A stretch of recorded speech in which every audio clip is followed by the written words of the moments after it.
Good morning, सुप्रभात, जय हिंद, वंदे मातरम।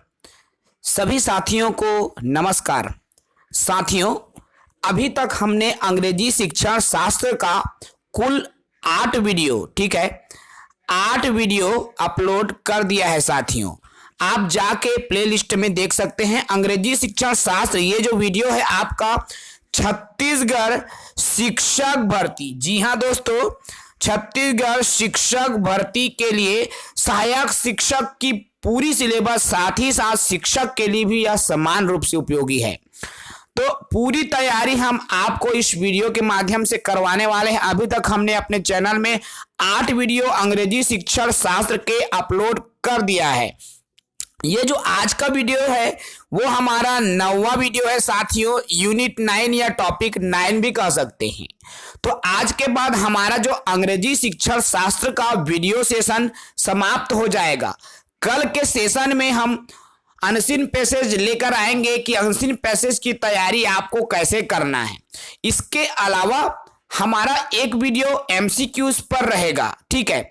उसके बाद आप अपनी जो तैयारी है अच्छे से करेंगे, क्योंकि अंग्रेजी की पूरी जो वीडियोस है खत्म हो जाएगी 2 दिन के बाद। उसके तुरंत बाद साथियों हम पर्यावरण शिक्षण शास्त्र की क्लासेस शुरू करने वाले हैं।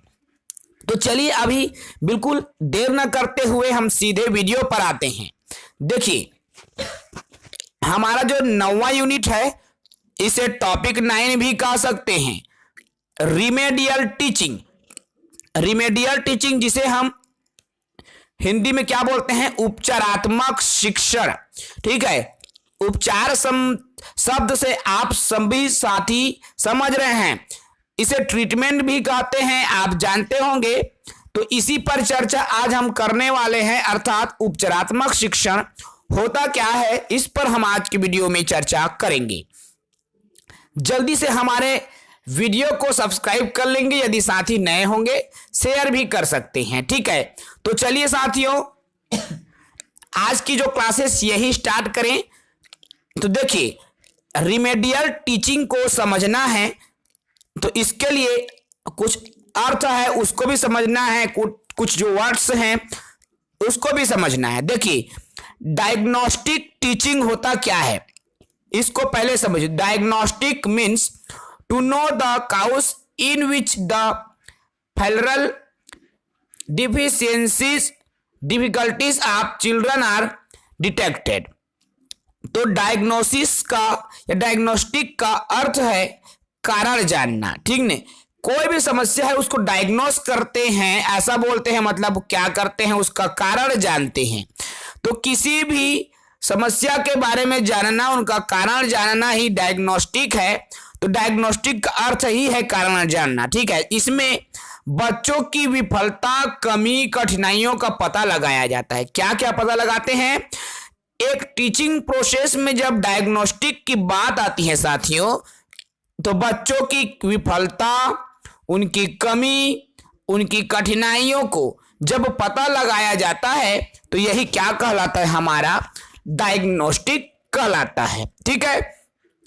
अब डायग्नोस्टिक के बाद एक और शब्द आता है remedial teaching. While diagnosis is the process of investigating the learners difficulties and the reasons for this. Its follow up leads to actions that may help children make up their deficiencies. This step is generally termed remedial teaching, ठीक है। इसको आप हिंदी में समझिए। तो देखिए, कमी, कठिनाई, विफलता आदि का पता लगाने के बाद किया गया उपाय ही क्या कहलाता है, निदानात्मक या उपचारात्मक शिक्षण कहा जाता है। इसी को हम निदानात्मक शिक्षण भी कहते हैं, जिसे अंग्रेजी में रिमेडियल टीचिंग भी बोलते हैं, ठीक है साथियों। सबसे पहले बच्चों में क्या विफलता है, क्या कठिनाई है, क्या कमी है, उनको जानना डायग्नोस्टिक कहलाता है। आई बात समझ में। इसमें 2 चीजें हैं, एक तो है डायग्नोस्टिक टीचिंग और दूसरा है रिमेडियल टीचिंग। अब डायग्नोसिस टीचिंग में उनके कमी को जानना, उनकी विफलताओं को जानना, उनकी कठिनाइयों को जानना, अर्थात इन्हीं कमियों का पता लगाना डायग्नोसिस कहलाता है, और कमियों को जानने के बाद उनका उपचार करना वही क्या कहलाता है, रिमेडियल टीचिंग कहलाता है, उपचारात्मक शिक्षण कहलाता है, इसे निदानात्मक शिक्षण भी कहा जाता है। ठीक है, रिमेडियल टीचिंग अर्थात उपचारात्मक शिक्षक या निदानात्मक शिक्षण कहलाता है साथियों। ठीक है, अब देखिए बच्चों का डायग्नोसिस करते समय ध्यान देने योग्य, अब बच्चों की जो कारण है, उनकी कमी है, उनके बारे में हम पता लगाना चाहते हैं तो कैसे पता लगा सकते हैं, उनके कारण को कैसे जान सकते हैं, उनकी कमियों की कैसे जान सकते हैं, उनके विफलताओं को कैसे हम पता लगा सकते हैं, उनको कैसे डायग्नोस कर सकते हैं। तो कुछ पॉइंट्स हमने रखने का प्रयास किया है। आप देखिए, किस बच्चे को रिमेडियल टीचिंग की आवश्यकता है, सबसे पहले तो हमें यह जानना जरूरी है ना। जैसे आज हम कोई भी टॉपिक पढ़ा रहे हैं, बच्चे उसको समझ नहीं पा रहा है, उसके लिए हम क्या उपचारात्मक शिक्षण अपनाएंगे ये जानना है, लेकिन कमी कहां पर हुई वो पता लगाना ही क्या कहलाता है, हमारा डायग्नोस कहलाता है। तो ये क्या है, किसी बच्चे में रिमेडियल टीचिंग की आवश्यकता है कि नहीं, यह भी पहले जानना बेहद जरूरी है। उसके बाद में आता है पहचान होने के बाद देखना है कि वह कहां पर मिस्टेक कर रहा है। देखिए, सबसे पहले यह जानना है कि वास्तव में वो मिस्टेक कर रहा है या नहीं, क्या उसको सही में उपचारात्मक शिक्षण या निदानात्मक शिक्षण की आवश्यकता है, यह जानना पहले आवश्यक है। अब उसको निदानात्मक शिक्षण की आवश्यकता है, ये पता हो जाने के बाद में हमको सेकेंड स्टेप में आना है कि वह गलती कहां कर रहा है, कौन सी जगह में विफल हो रहा है, उसको ध्यान देना है। ठीक है साथियों, उसके बाद तीसरी सबसे बड़ी जो स्टेप निकल कर आती है, अगर बच्चा गलती कर रहा है तो वह गलती क्यों कर रहा है। ठीक है, सबसे पहले क्या वह गलती कर रहा है यह जानना है। यदि वो जान गए तो कहां पर गलती कर रहा है यह जानना है।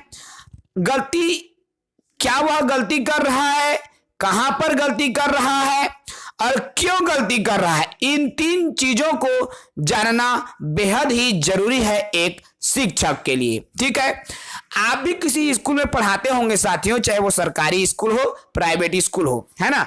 तो आपको भी इन तीन चीजों पर अत्यंत ध्यान देने की आवश्यकता होगी कि क्या उन्हें वास्तव में उपचारात्मक शिक्षण की आवश्यकता है, यदि हां तो वो कहां पर गलती कर रहा है, यदि गलती कहां कर रहा है वो पता लग गया तो आखिर उनकी गलती करने के पीछे वजह क्या है, वो क्यों गलती कर रहा है, इन तीनों चीजों को आपको ध्यान देना आवश्यक है।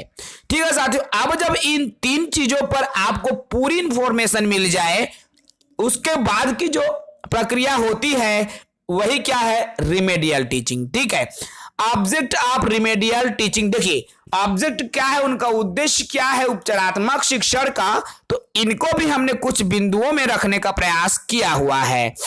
देखिए साथियों, सबसे पहले जो बिंदु है उस पर हम आए तो आपको शो हो रहा है उन बच्चों को सपोर्ट देना। ठीक है, उन बच्चों को सपोर्ट देना जो उतने अच्छे नहीं हैं जितने उनके पीयर्स फ्रेंड है। देखिए पीयर्स अर्थात जो साथी समूह, अर्थात मान लीजिए राम नाम का कोई बच्चा कक्षा 4 में पढ़ता है।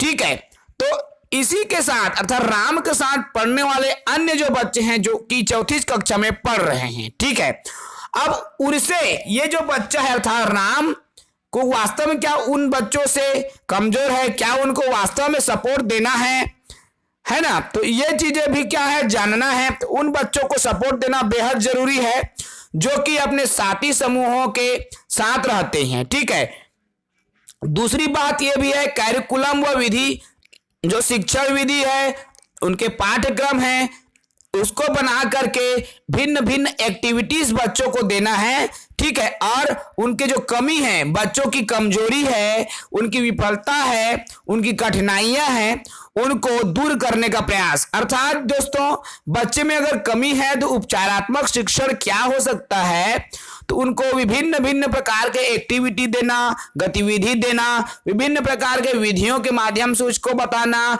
पाठ्यक्रम के आधार पर उनको बताना। तो ये सभी चीजें जो कमजोर करना चाहिए, उनकी जो कमी है उनको रिमेडियल टीचिंग में दूर करने का प्रयास किया जाता है। तीसरी पॉइंट इसमें जो निकल कर आती है साथियों, देखिए रिमेडियल टीचिंग बच्चों को इस योग्य बनाती है कि उनके लाइफ में कोई भी प्रॉब्लम्स आए तो उससे लड़ना सीख जाए, उनके अंदर पॉजिटिव थिंक बनाना। देखिए उपचारात्मक शिक्षण का उद्देश्य सिर्फ उस उद्देश्य को पूरा करना नहीं है, बल्कि बच्चे को इस योग्य भी बनाना है कि वह जब लाइफ में कोई भी समस्या आएगा तो वह उस परिस्थिति से लड़ना सीख जाए। ठीक है, अर्थात उन्हें जीवन से लड़ने के योग्य बनाना भी बेहद जरूरी है। उपचारात्मक शिक्षण का यह भी उद्देश्य है कि बालक समाज में विभिन्न, अगर उनके परिवार में कोई समस्या आती है, कोई कठिनाई आती है,